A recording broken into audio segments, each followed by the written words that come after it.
I'm Joe Peak, and with me in the booth is Joey Atterbury. Joey, it's a long lap around here. It certainly is, and as you can see, a little bit overcast here this morning on a Sunday morning. We've got a lot of humidity in the air. These low-level clouds, I think, will be burning off later into the day, so once we actually go racing, I think it's going to be a nice sunny afternoon. But this is the track map here at Road America, located in Elkhart Lake, Wisconsin. Just over 4 miles and 14 turns to be exact make up America's National Park of Speed. Here in qualifying, focus on turn number 3. It leads you down the long straightaway, that moraine sweep. Turn number 5 is a big threshold brake zone. We'll talk more about that come race time. The carousel and the kink. You gotta manage the speed through there and carry as much momentum as possible. Turn number 12, Canada Corner, the lowest point in elevation on the circuit. You got to get a good run out of there. And then turn number 14, a little bit of an awkward corner, and it's completely flat. You have to make sure to get on the gas as soon as possible because it is a steep uphill front straightaway. Now, if you're tuning in to the Endurance Challenge for the first time, the way this will work is qualifying. We'll see the Caymans go out here first for these 15 minutes. Then we will pause, and they will send out the GT3 Cup cars to qualify. Each of them have Am and Pro-Am classes. Now, we only have one Pro-Am car for the Caymans this weekend. The rest are going to be the Am category, and we'll see how that shakes out once we get some times on the board. Looks like they're already on their out laps, and Bill Pelichewski, this man who's racing in the Pro-Ams, has had a pretty good weekend so far. I think he's made it 2 for 2 in terms of the Sprint Challenge North America victories in that Cayman class. And I think when we look at the performance of that 62 Nerds machine, it's pretty much been on top of the sheets in class every single session. Practice, qualifying, racing. Certainly seems that Pelichewski, Andrew Davis, they've got this thing tuned up, and we're about to see what kind of laps they're going to put down here in qualifying. Yeah, they've been hard to catch, but more than that, they've been very consistent out there. It'll take one lap speed to try and put it on the top for this one as they just flash past us on the main straight down to turn 1. First flying lap for Bill as he chucks it into turn 1. Let's see what kind of lap he's got underneath him in these very cool and hazy conditions. You're right. I think that talking about the track, at least the weather and the track conditions, it is cooler than what these Caymans have run on for the most part this weekend. I think the biggest difference is just how thick the air feels with all the humidity just kind of lingering around right now. Definitely a bit different than some of the previous days. Yesterday it was rather overcast, but it was bright and sunny on Friday when they also had racing in the Sprint Challenge. Obviously, this is its complete own series, but it does give us a reference point for these drivers up to now and kind of how they've been running. So far, so good from what we've seen from Bill. Looks like he's hitting all his marks. Yeah, ran a little bit wide there in turn number 6, but that's okay. Just trying to carry as much speed as possible. You saw him hustle the car drivers left before making turn number 7 there. Tricky brake zone here, downhill and easy to overshoot it. He is completely over the apex curb, beautifully on the line here. And then through this long right-hander known as the carousel. It's just up to the driver to manage the weight on the nose and then also get on the gas as soon as possible. Not using the exit curbs at the exit of the carousel, opting to keep the car right smack on the racetrack and then through the highest speed corner, the kink. So far, he is still the quickest in the first sector. Just completed the second sector. We're waiting for the rest of the cars to come through. This is down into Canada Corner, getting onto the binders. Nice and easy up and over the curbs. This is looking excellent from that bright pink machine. Again, he's mostly racing against everybody else without having anyone else in his class to try and compete against. So it's all about how he can finish in the overall. So far, he's quicker than Brent Asplund in the 85, who's just finished the second sector. Looks like Justin Lewis as well, quite a bit slower in that second sector. This might be a big gap, and the marker that Bill has put down is a 2:17.6. I'm actually looking towards the number 88 car of Jim Johnson. I think that sector number 1 and sector number 2 right now actually show him to be second fastest and the fastest in that AM class. Going to have to wait till everybody comes through. The 85 just put down a 222.1. I think we're going to have a few more cars go through here, but usually with these tires, the first lap is great, but then the second lap and the third lap, once you really build the heat and build the grip into them, it's not that the car balance changes at all, it just seems to get a little bit faster. And I guess for transparency's sake, as Jim Johnson does go the quickest of the AMs, you are actually going to be in that car when we get to the racing later today. Yeah, I'll be hopping in and sharing the car with Jim Johnson in that number 88. Here he is on screen going through turn number 1. So when I was looking at the sector times, he was the closest in comparison to Bill Pelichewski. Hard on the brakes. Their car dancing around just a little bit. And that's something that we've been working with this car, is that when we are threshold braking, it seems to move around just a little bit, so we've gone forward on the brake bias. The team has also done some shock adjustments, and we also made some adjustments here this morning to make sure that Jim's got a fast car to go qualify in. Little bit of movement coming down to the braking at turn 5, but nothing to be concerned about. And you are right, he is the quickest, as we've now had everybody cross the timing line. In fact, he's the only one within 1 second of Bill Pelichewski, who is really on a flyer out here this morning, just doing an impressive work in his number 62 machine. Let's see if Jim can get a little bit closer, maybe even overtake.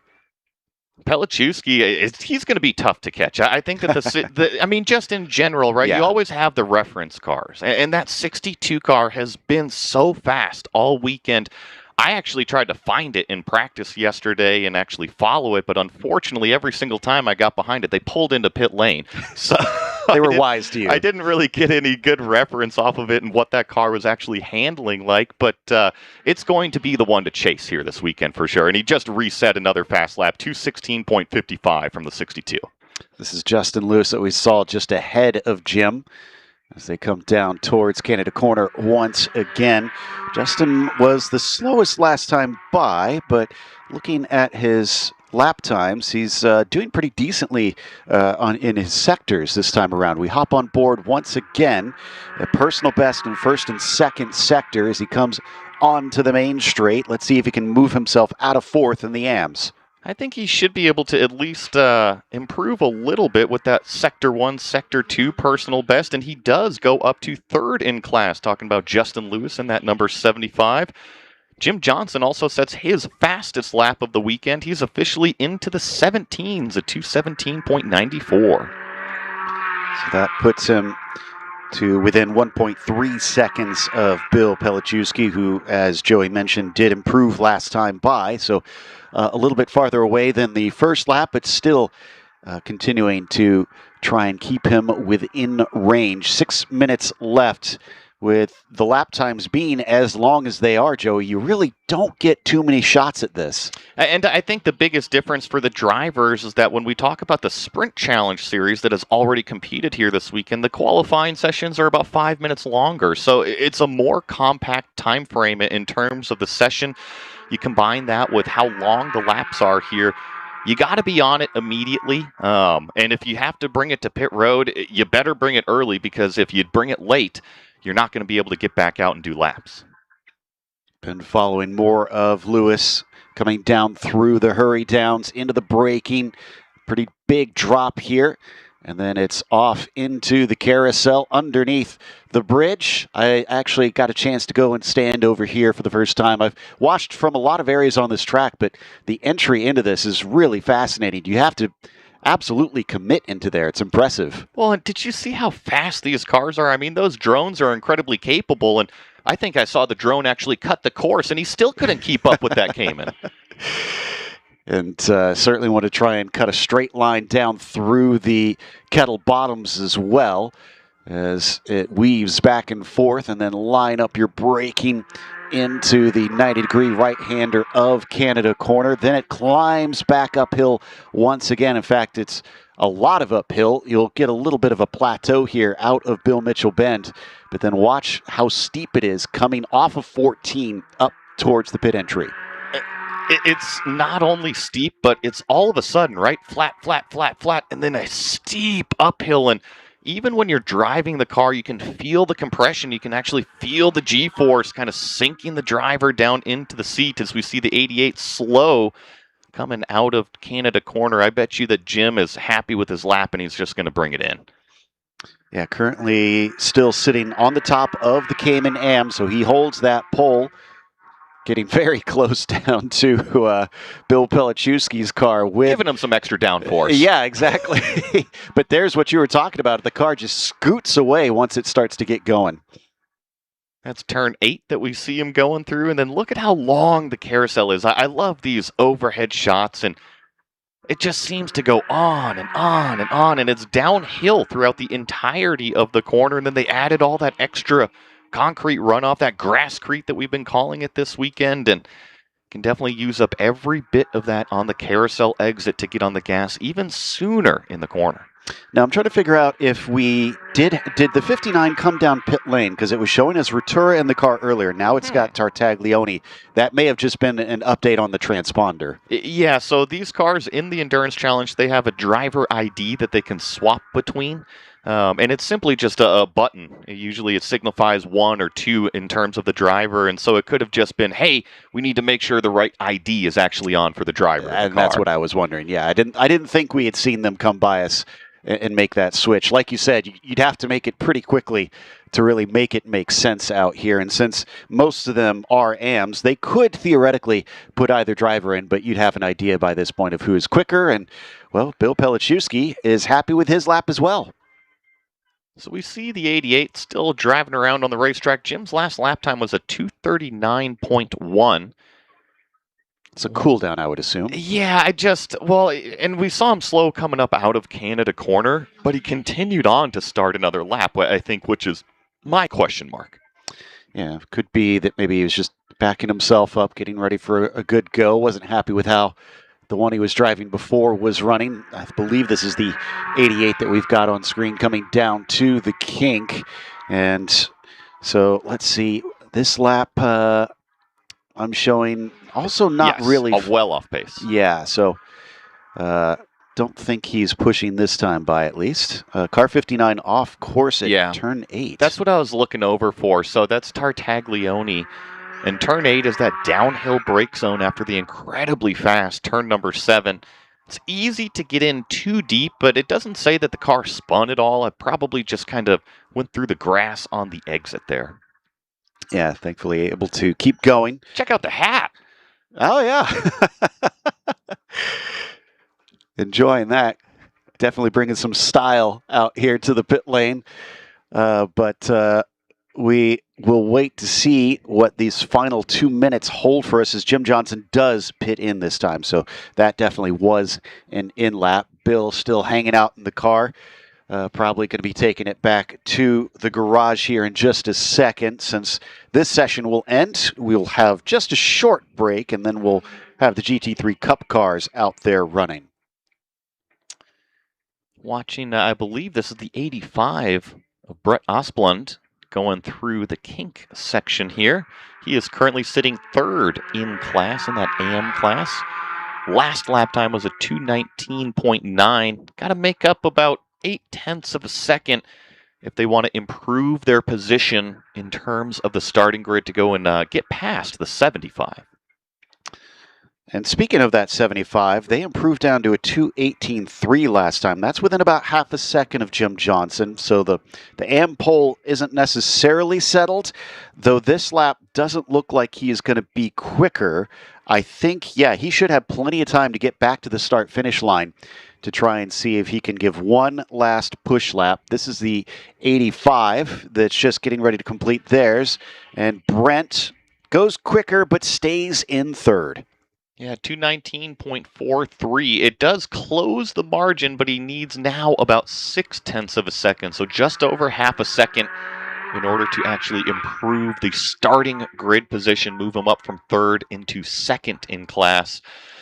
I don't see that the 75 is on a heater at all. Sector 1 and Sector 2 are significantly off pace, and I see him on the front straightaway right now at a slow pace. I think that he'll probably be coming into pit lane. And you're correct. He just popped up on our timing as across the beam here into pit lane, so he's not going to threaten for that pole as the checkered flag is out. Now they can complete their hot laps. And is this 85 pushing He's at least on pace now that he could try and carry this one on. Tartaglione set a personal best in the second sector. He's just come out of Canada corner, although his transponder has disappeared on mine now, so that's a bit strange. Oh, there he goes. He's popped back up now. It could also be what we were talking about earlier, just maybe a weak signal coming out of that car, too. For sure. I just had a panic because it paused at Canada corner. I thought, oh no, I really hope he didn't have an issue right at the end of qualifying. Looks like he is going to complete this lap. Does Reggie go faster? Unfortunately, it's a no. He stays fourth in class. That more or less settles it unless Brent has anything left in him. He did go quicker in Sector 2, so let's keep an eye on it. The sector number 1 time was okay, all right? It's on pace, and like you had just mentioned, personal best in sector number 2. You really got to carry the momentum up through turn number 13, this fast left-hander here to complete this lap, and then even more crucially, the next right-hander, the final corner here at Road America. Really open up the radius and make sure you got the weight on the front end to rotate the car and then get on the gas. Use all of that exit curb. Nice job there using that track width to driver's left. We're going to see if Brent can go faster. 219.43 is what he's currently got on the board. A 219.1, so he improves the lap time, gets closer, but still not enough to get him up into second. All right, that is it for Cayman qualifying. Bill Pelichewski is your quickest of all of the Caymans, but your fastest in the AMs is the number 88 of Jim Johnson. Then in third, you have Justin Lewis overall. Fourth was Brent Osplund. And then you've got Reggie Tartaglione in fifth of the Caymans. There is your Cayman AMs and their results in the end. Jim Johnson for Goldcrest Motorsports taking the pole position up there. We'll step away for just a second. Our GT3 Cup cars are getting ready to go here at Road America for round 3 in the Porsche Endurance Challenge.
Welcome back to Road America. We're getting ready for the GT3 Cup qualifying here in the Porsche Endurance Challenge North America Series.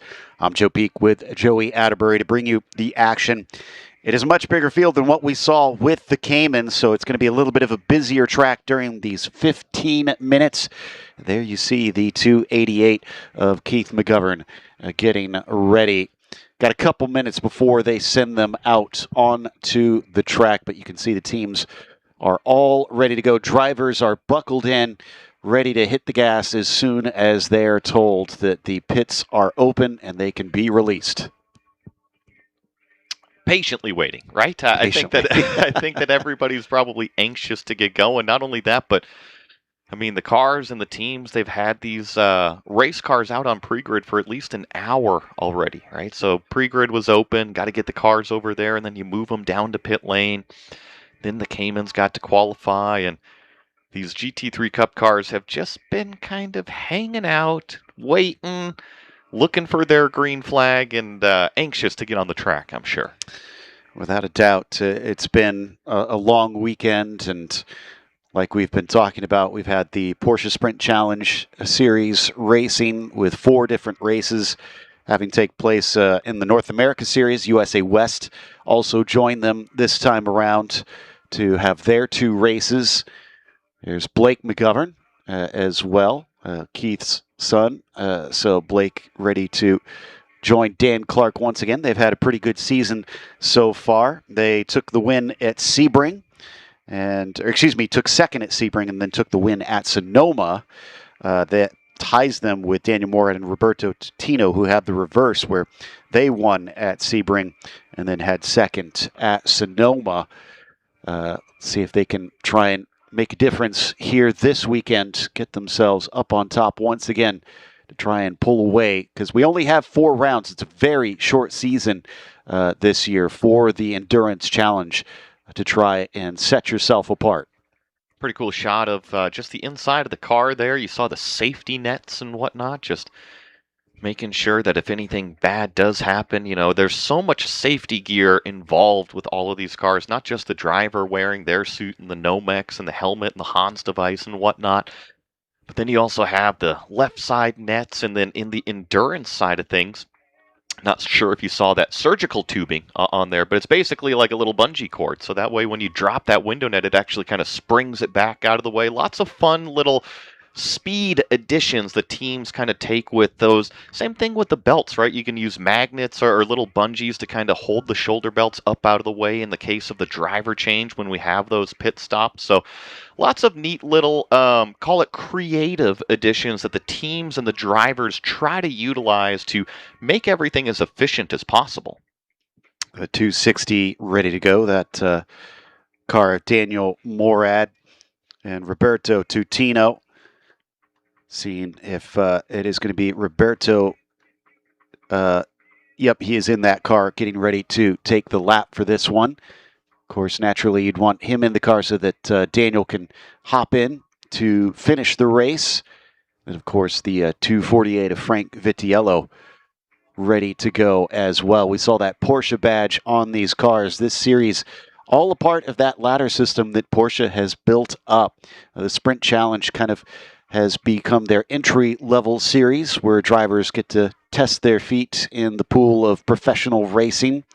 This is Sloan Uri pairing up with Matthew Siegel. Matt has had a bit of an up-and-down weekend at times, but very, very fast, so that's a good sign for him coming into this race. The Endurance Challenge, to my point that I was talking about, is kind of Porsche's way to say, well, endurance racing is a huge part of our sports car program. It's a huge part of sports car racing in general across the world. So why don't we give drivers an opportunity to get in and get used to a longer style of racing than just in Sprint Challenge? That was started back in 2024, and it has since become quite popular, especially among the drivers, because now they get a chance, Joey, to race alongside their coaches that they work so hard with.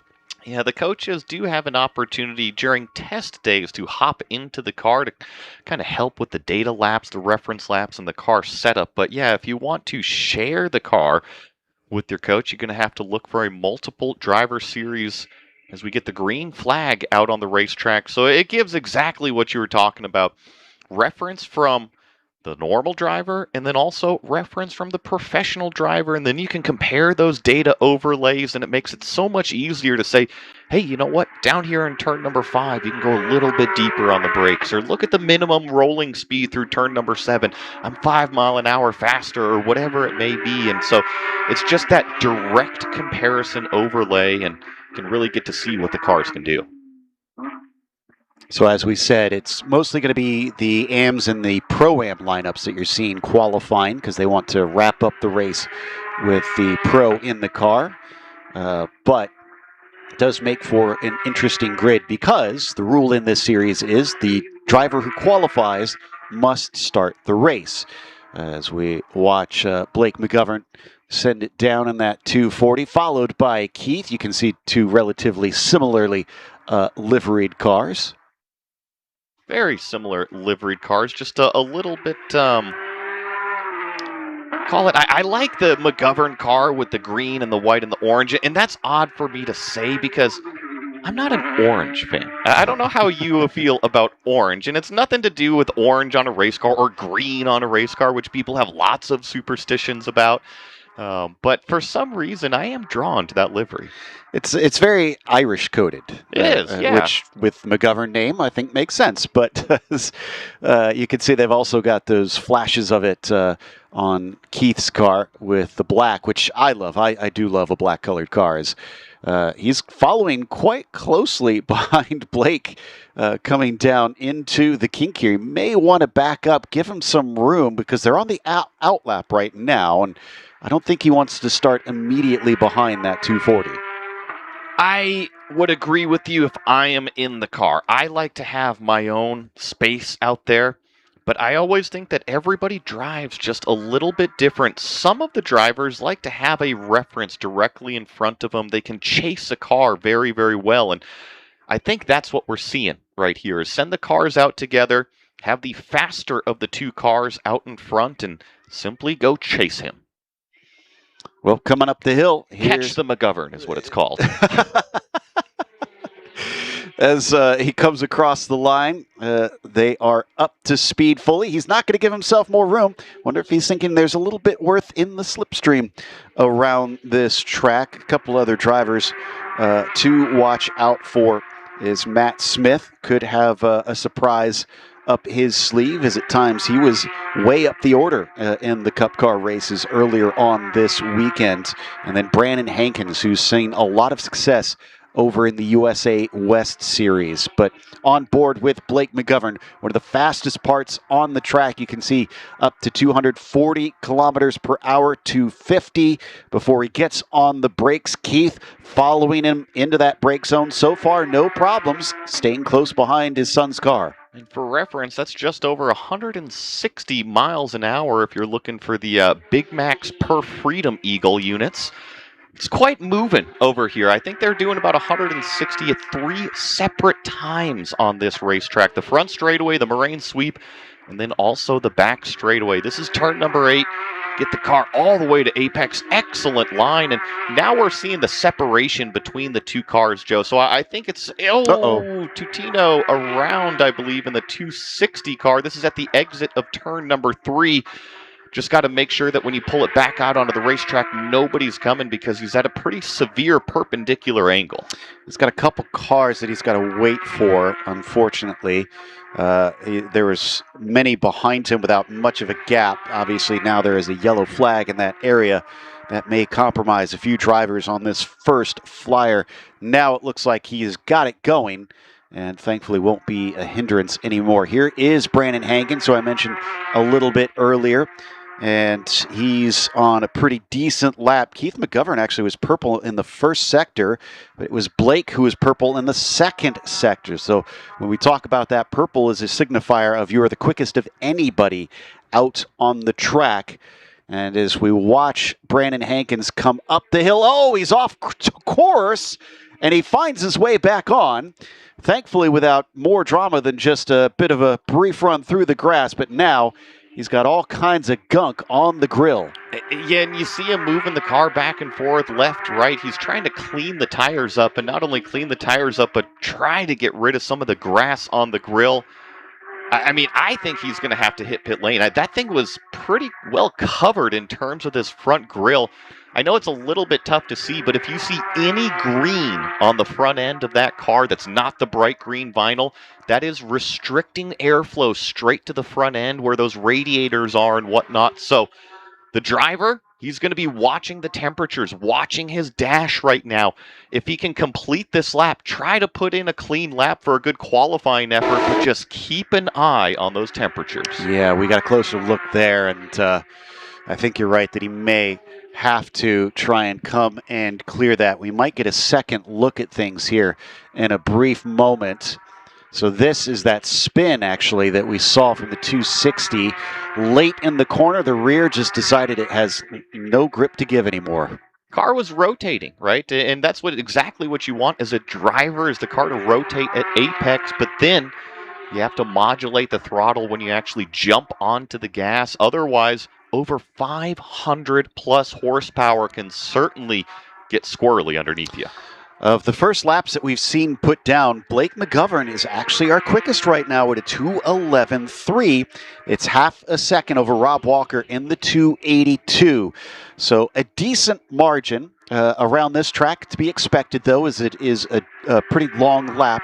We'll see if it closes in any more from here. That was Blake that you saw in the green, white, and orange, and we're actually riding on board with him, getting ready to come out of the final corner, and this is a flyer from what I'm seeing. Let's see what he can actually improve this lap time to. You had just mentioned a 2:11.38 is what he's currently got on the board. 2:10.57, so he improves that lap time. Now it's a 1.5 second gap between himself and Walker, but the only thing, I see purple sector number 1 from that 282. Okay. Rob was the nearest before. He just completed Sector 2 as well. Did not go quickest in that one, although he did improve his personal best. So he was about 2/10 off of Blake that time by, from what I can see. And he was quicker than him, naturally being purple in that first sector. It will come down to that last run through Canada Corner and turn 14 to decide if he can get closer or even overtake. But Sloan Urry in the 267 now jumps up in a second with a 2:11.8. If I was a competitor here in GT3 Cup, I'd be worried about this 240 car that we're giving chase right now. We were talking about purple sector times from Rob Walker. He actually just improved his lap time, but not his well, I guess he did go past a couple cars as everything's shuffling right now. A 2:10.98 out of the 282. McGovern, purple, sector 1, faster than anybody. In fact, there's still a ton of green out there at this stage with 6 minutes left. To me, says you have got to be out there. You have got to be pushing if you want a decent position. It seems like the cars are coming to the drivers. The track is starting to really rubber in this morning. It is going to be a frantic final couple laps here at Road America. I've also got my eye on Brandon Hankins. We had highlighted him going for that ride up and over turn number 14, and he's actually only 6th in class right now, 7th overall. And here we are on board now with the 295. He seems to be up to pace. He set green sector 1, green sector 2, so he should at least be improving this lap. And when we talked about the potential restriction of the airflow on the front end, it's important that you get in a good lap early just in case you do need to bring it in. Now, you may see Roberto Tutino in the pit lane. That's because he was given a drive-through penalty for an unsafe re-entry. We didn't see him actually come back in, so it sounds like he was a bit naughty on that front. Blake McGovern goes even faster, down to a 2:10.2. Now, purple in all 3 sectors. The 240 car is absolutely hooked up. In addition to that, Brandon Hankins does put down a personal best. It puts him up into 3rd overall, so much better than what he was looking on that previous effort. 2:11.2 out of that car. Gotta say, though, over in the other class, Dan Ammon is currently leading provisional pole over there with a 2:12.1. Yeah, he's got a healthy gap over Frank Vitiello of about 1.3 seconds right now, so it doesn't look like he's in danger as it sits currently. But like I said, things have been changing around frequently on our timing board, so this could still not be over. I see Peter Ludwig in the 231 look like he is coming down pit lane, so I wonder if that team has decided they've got the best out of it at this stage. That could wind up being a mistake in the end, but it is all still very much in the air. Rob Walker also is pitting in. He is our current second place in the Pro-Ams, and he also has about 7/10 to make up to McGovern, but only a quarter of a second back to Brandon Hankins. Could Hankins push his way to the front row? This is a shot, I believe this is the 268 of Dan Ammon going down the Moraine sweep straightaway here.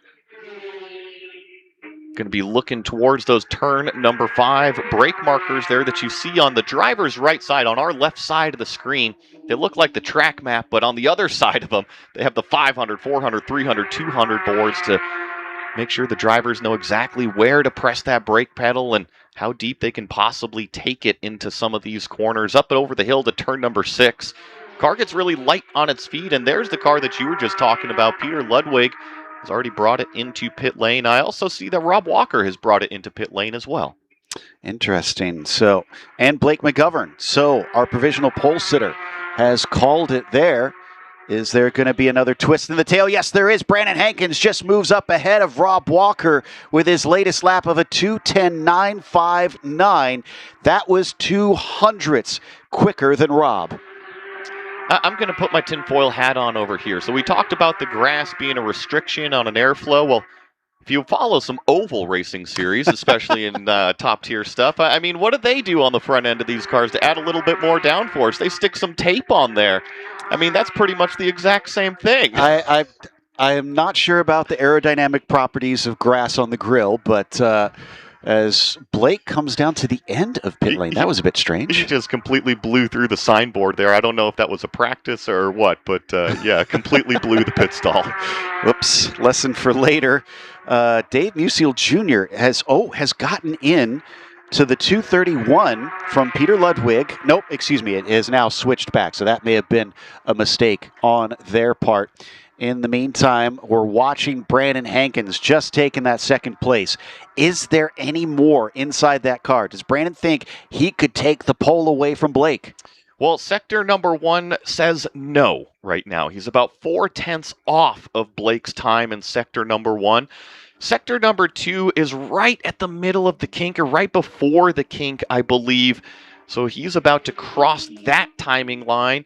We'll be able to give a little bit of a reference, and slower in sector 2 as well. So at least in the first couple, it is not adding up to be faster.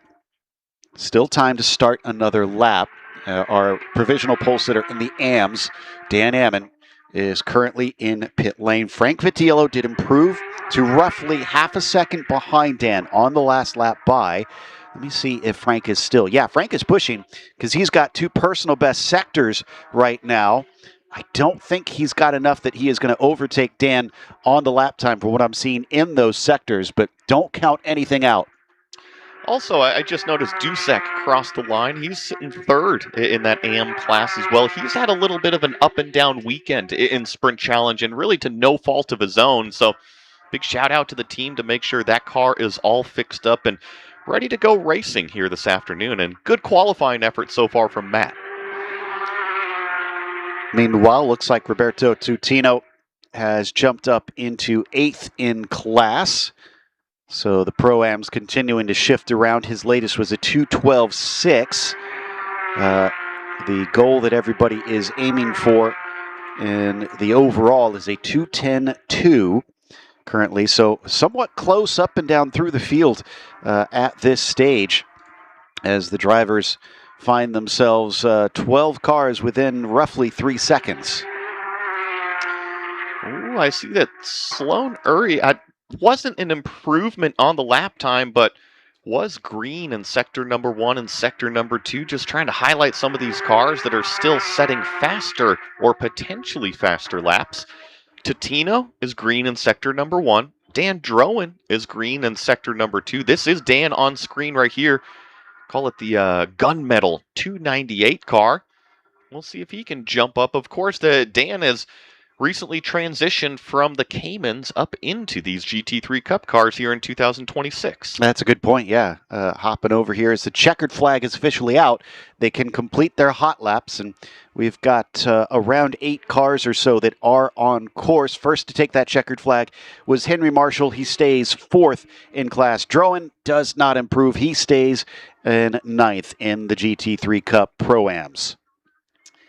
And Tino, here's Hankins. Hankins' lap once again. I don't see it being faster than McGovern. So maybe it's just getting in the rhythm and feeling out the car, making sure the setup is ready to go come race time. They have a little bit of counter steer there through 14, and he's actually going to opt to bring it to pit lane this time. Frank Vitiello has a green sector number 2 time, so maybe the 248 can improve. Tino quick in sector 1 as well. Those two right next to each other, although they are not in the same class. Vitiello definitely an important one because he is still sitting 2nd behind Dan Ammon. And the 260 just crossed the line. Tino stays where he is. Vitiello also crosses, and he unfortunately will not overtake Ammon. And I take that back. Tino went ahead of Vitiello. Yeah, they actually both set their personal fastest laps, but in terms of the class position, nothing changed. Meanwhile, the 231 coming around. Ludwig trying to see if he can improve on 5th in the Pro-Ams. He's going to stay out and complete the lap. He does not go any quicker that time by. He is the last of our cars running. So our grid is now set for round 3 in the Porsche Endurance Challenge North America. The AMs see Dan Ammon on the pole. Frank Vitiello will start next to him as Matt Dusek will be P3, and then Henry Marshall will be 4th. Over into the GT3 Cup Pro-Ams, it is Blake McGovern, fastest overall with that lap time of a 2:10.2. Brandon Hankins recovered. 2nd place is going to be starting on the front row. Rob Walker is going to be starting in 3rd. Sloan Urry, 4th in class. Peter Ludwig, 5th. Matt Smith, 6th. Keith McGovern, 7th. Roberto Titino in 8th. And then Dan Drowan is going to round out our 9-car Pro-Am field. That is our qualifying done here in the Porsche Endurance Challenge. The race will take place later today at 2:10 p.m. Central Time here at Road America. Make sure and tune in.